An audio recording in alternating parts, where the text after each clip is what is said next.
Понедельник, 29 января. Вы смотрите «Заман». В студии София Абляева. Добрый вечер.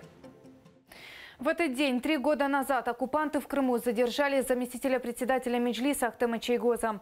Его обвинили в организации массовых беспорядков 26 февраля 2014 года.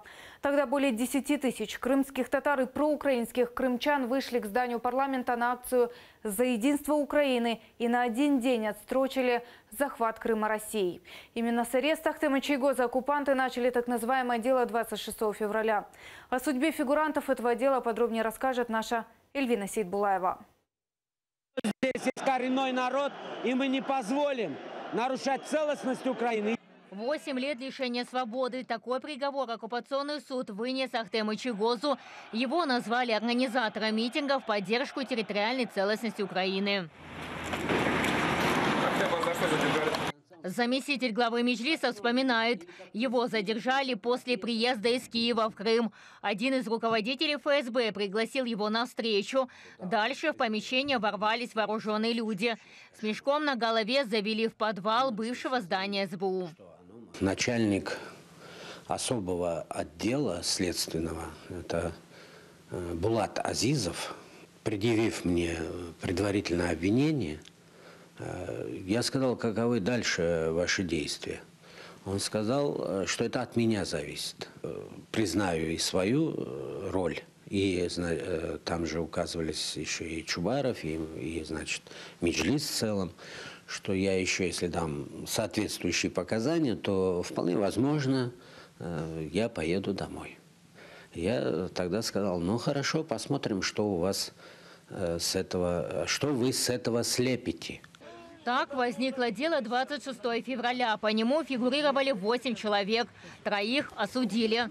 Касательно 5 до сих пор продолжаются суды.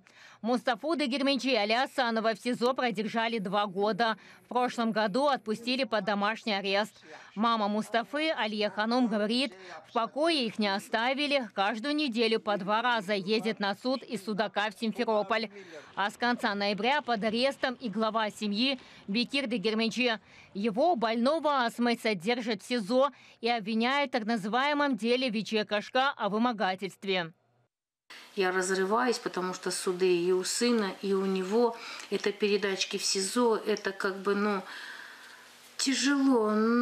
Я знаю, что чем больше нам посылают испытаний, тем больше мы можем это выдержать. То есть Аллах никогда не пошлет тех испытаний, которые бы мы не преодолели. Люди приезжают каждый день, они всегда интересуются, как Мустафа, звонки, потому что, всем не безразлично это. И я горжусь своим народом. И я уверена, что рано или поздно это все закончится. В так называемом деле 26 февраля было опрошено более 200 свидетелей. Никто из них не видел, как фигуранты принимали участие в массовых беспорядках. Недавно к делу приобщили и так называемый приговор Ахтему Чийгозу. Адвокаты говорят, это политическое дело, хотят затянуть. Мы изначально думали, что все ждут приговора в отношении Ахтема, и после этого уже быстрее пойдет дело рассмотрения. Однако уже приговор есть, вступивший в законную силу. Его также приобщили к материалам данного уголовного дела. Но также все не спеша, потихонечку идет. В прокуратуре Автономной Республики Крым, которая находится на материковой Украине, говорят, юридическая оценка будет дана действиям всех оккупационных судей и прокуроров. Часть подозрений уже оглашена.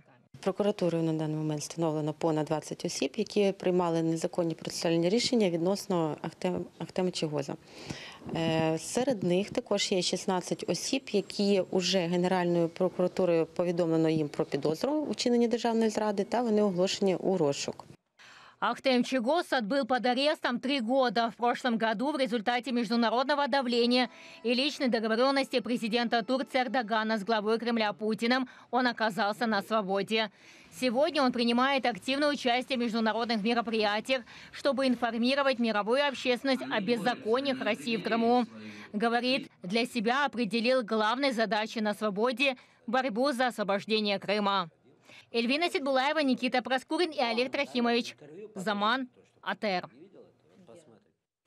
Экс-министра здравоохранения оккупированного Крыма оставили под стражей. Херсонский суд отклонил апелляцию на изменение меры пресечения Петру Михальчевскому. Он во время аннексии в 2014-м возглавил Министерство здравоохранения Крыма. Это не помешало бывшему крымскому чиновнику в 2015-м переехать на материк и работать здесь врачом. Свободная жизнь Михальчевского в Украине длилась более 2 лет. В начале этого года за него взялась СБУ. Мы шокованы. Это реакция работников частной киевской клиники «Сити Доктор» на то, что 2 месяца ими руководил коллаборационист из Крыма. Петр Михальчевский работал здесь главным врачом. Он в 2014 году в Крыму возглавил Министерство здравоохранения в правительстве оккупантов. В киевской клинике говорят, ничего о прошлом своего бывшего шефа не знали. Ми його по рекомендації пригласили на посаду сюди з клініки «Борис». По-перше, він там працював 2 роки, і ми знали, що він дуже класний спеціаліст. Ми таким чином, в принципі, обмануті, як і уся держава. І ми сьогодні взяли юриста, який, в принципі, розглядає цю справу. Поработал министром на оккупантов Михальчевский 3 месяца. Затем его обвинили в продаже гуманитарной помощи и заставили уволиться, что он и сделал в июне 2014-го. Я вам, Петр Семенович, предлагаю написать заявление по собственному желанию. Вам, я говорю, заместителям 2, и еще раз говорю, главным врачам всех симферопольских больниц, если у вас есть совесть. В августе 2015-го Михальчевский переехал на материк, устроился хирургом в клинику «Борис». Там сотрудничество с ним не комментируют. Не будемо коментувати цей факт. 2 года Михальчевский свободно передвигался по Украине, выезжал за границу, поселился в киевской квартире, где сейчас живет его супруга. Она с прессой не общается. А можна з вами поспілкуватися? В октябре экс-чиновник даже получил справку об отсутствии судимости. Правоохранители объясняют, данные в единый реестр досудебных расследований Михальчевском внесли в июле 2016-го, а подозрения о государственной измене ему вручили в январе этого года. Ми вважаємо, що особа своїми діями сприяла укріпленню окупаційного режиму на півострові, зокрема в тій галузі, в якій вона займала саму високу ключову посаду. 5 января этого года сотрудники СБУ провели обыск в квартире Михальчевского. Изъяли паспорт гражданина РФ, служебное удостоверение с подписью Аксенова. 8 января Херсонский городской суд арестовал его на 30 суток. Ему грозит до 15 лет лишения свободы. Сам Михальчевский себя виновным не считает. Следующее судебное заседание состоится 5 февраля. Виталий Попов, Заман, АТР. Вооруженные ОМОН, ФСБ, полиция и Росгвардия. В оккупированном Крыму силовики ворвались на съезд общественных деятелей. Крымская солидарность в эту субботу организовала традиционную ежемесячную встречу, где собираются адвокаты, общественные защитники, родственники и друзья политзаключенных. На этот раз она прошла под взором спецслужб, которые пришли искать оружие.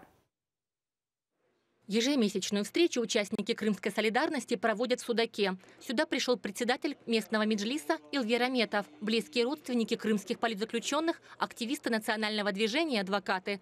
Не успело начаться собрание, как за окном люди увидели автозаки.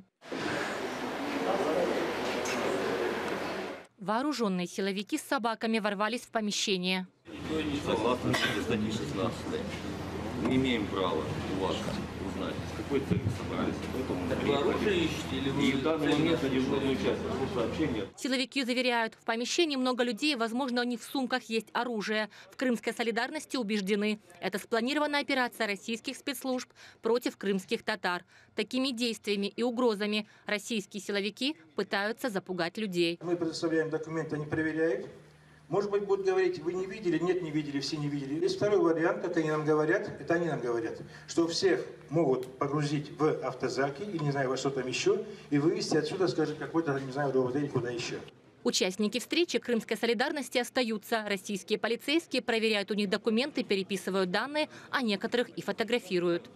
Мы не даем никаких показаний. Почему? Потому что, пользуясь 51 статьей Российской Конституции Российской Федерации, да, мы предоставляем паспорта, но не даем никаких комментариев. Чувствую, не ощущаем никакой вины за собой. Почему? Потому что мы просто пришли обсудить, что с моим отцом было в СИЗО в это время. Женщина полицейская, с полицией, да, подошла, спрашивает, у меня информацию, я говорю, я имею право молчать, я не хочу с вами разговаривать. И в то же время она говорит, я составлю на вас протокол. И как удивительно, составляя протокол, она спрашивает у меня адрес моего местонахождения здесь, в Судаке. Поэтому это парадокс. Адвокаты уверяют, участники встречи Крымской солидарности ничего противозаконного не делали. Если вы обратите внимание, здесь очень много женщин, стариков, женщины с детьми. Поэтому я думаю, что нормальный человек сюда бы не пришел с оружием, с гранатами, с взрывчатками. Поэтому все эти подозрения необоснованные. Как и в предыдущие заседания, мы обсуждали вопросы уголовных дел, вопросы преследования по политическим мотивам политзаключенных и тех, кто сейчас находится в Ростове, и тех, кто сейчас находится на территории Крыма. Однако где-то в середине нашего заседания прибыли автозаки. В Меджлисе не исключают, после составления оккупантами списков фамилий людей начнут вызывать в полицию. И это очередная акция запугивания крымско-татарских активистов. Наш народ пытаются запугать, разделить и вытеснить из Крыма. Для сохранения достоинства нашего народа, укрепления единства, они показали свой героизм и мужество. Мы благодарны им за это. Спецоперация российских силовиков длилась 4 часа. Поздно вечером людей отпустили домой. Впервые за 2 года существования Крымской солидарности на их встречу ворвались спецслужбы. Однако родственники политзаключенных уверяют, не испугались и в дальнейшем будут собираться. Однако место следующей встречи пока не разглашают. Эльвина Сейдбулаева, Виктория Облязова, Елена Царенко, Олег Трофимович, Заман, АТР. Крымчане могут обратиться в прокуратуру Автономной Республики Крым анонимно, в частности по видеосвязи Skype. Это делается для того, чтобы обезопасить жителей оккупированного Крыма, рассказали в надзорном ведомстве.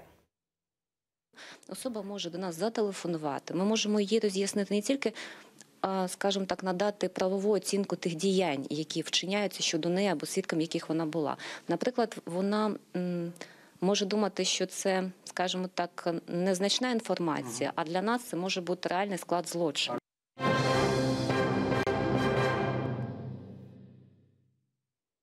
Бизнес-разборки со стрельбой. В Киеве возле станции метро Берестейская 2 группы мужчин средь бела дня устроили перестрелку в киоске Национальной лотереи.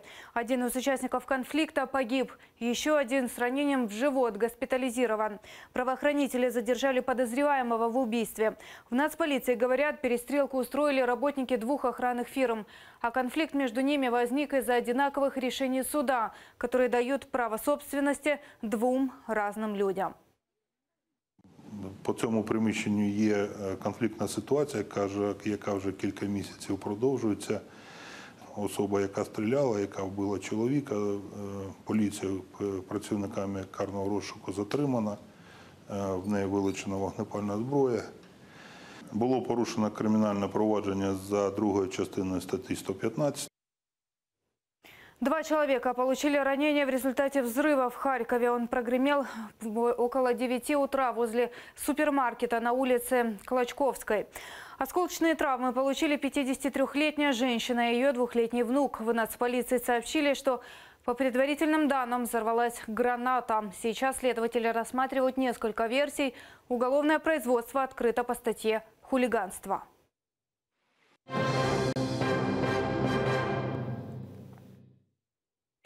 Оружие, захваченное оккупантами в Крыму, переправляют на Донбасс через акваторию Азовского моря и по территории России, а именно через Керченскую переправу в Краснодарский край и оттуда из Ростовской области на временно оккупированную территорию Донбасса.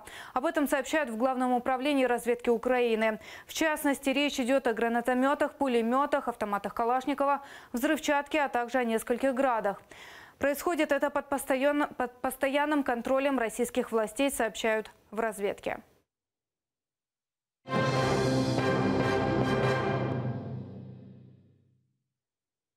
Грэмми за Путина. Музыкальную награду за сатирическую композицию о президенте России получил известный американский музыкант Рэнди Ньюман. Статуэтку Грэмми ему вручили в номинации «Лучшая аранжировка». В своей композиции он высмеивает показательную любовь россиян к своему президенту, шутит над его небольшим ростом и большими амбициями. Есть в песне и строки о том, как Путин захватил Крым и планирует дальше воевать за новые территории, несмотря на человеческие жизни. He and his ex-wife Ludmilla are down here in Odessa to check out the newly acquired Russian Black Sea. Let's listen in. The great man is about to speak. We fought a war for this. I'm almost ashamed. The Mediterranean. Now there's a resort worth fighting for. Это все новости к этому часу. Оставайтесь с АТР. Спокойной ночи. До завтра.